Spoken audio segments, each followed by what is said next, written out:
Vamos agora à entrevista do dia com Maria Lídia Flandoli.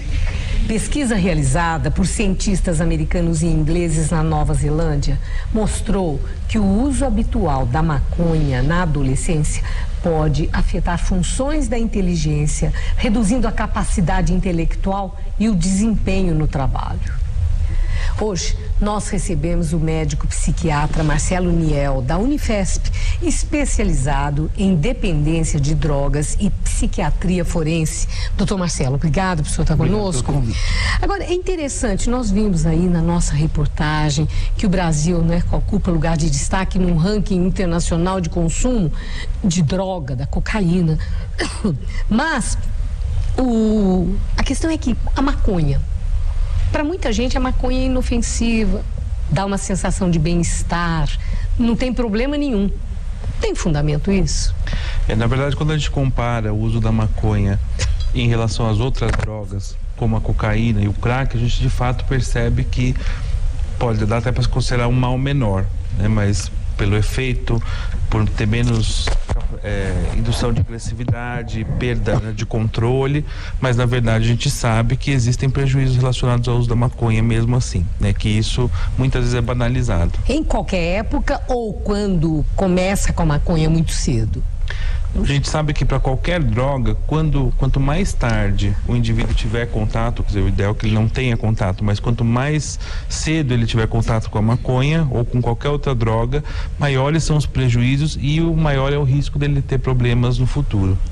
Agora, o que é que efetivamente a maconha causa?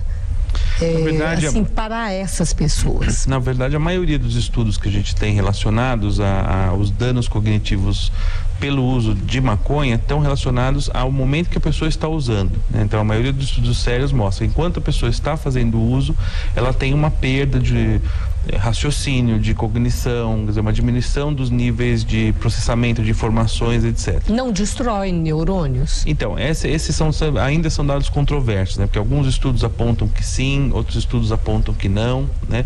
O que a gente vê é que durante o uso, a pessoa tem prejuízo. Quando a pessoa retoma, né, ela para de usar, e se ela não evoluir para uma dependência mais grave, se ela não passar para outras drogas mais pesadas, a maioria dos prejuízos são reversíveis.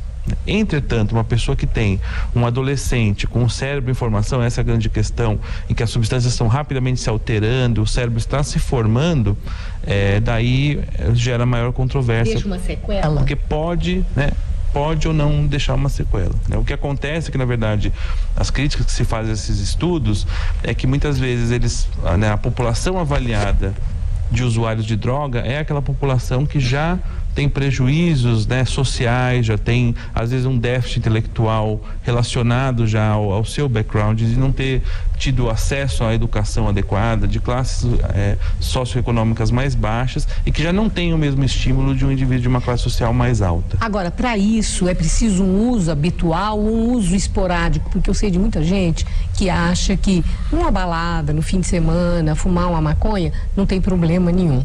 Então, efetivamente, problema tem. Quando?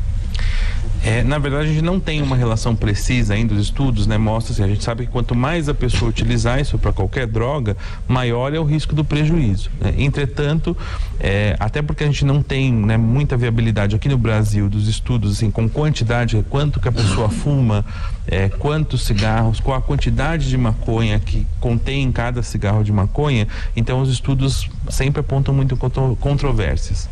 Agora, a questão da dependência. O que é indicador que aquela pessoa que usa de vez em quando a maconha já está precisando dela, tá se tornando um dependente? Há indicadores claros?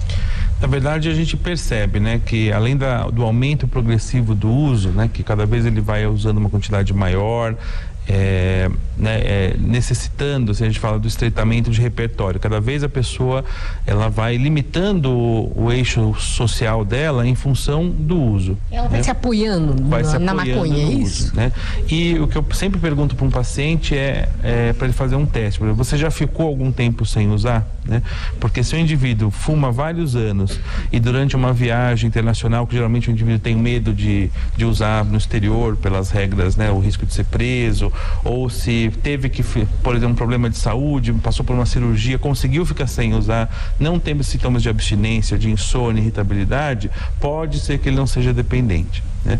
Então é um teste muito preciso para mostrar que o paciente, muitas vezes o usuário, acha que não depende da substância, mas quando ele se vê privado, ele tem sintomas de abstinência. Quer dizer, é uma brincadeira que pode ser perigosa. Exatamente. Muito obrigado, doutor Marcelo. Gabriel.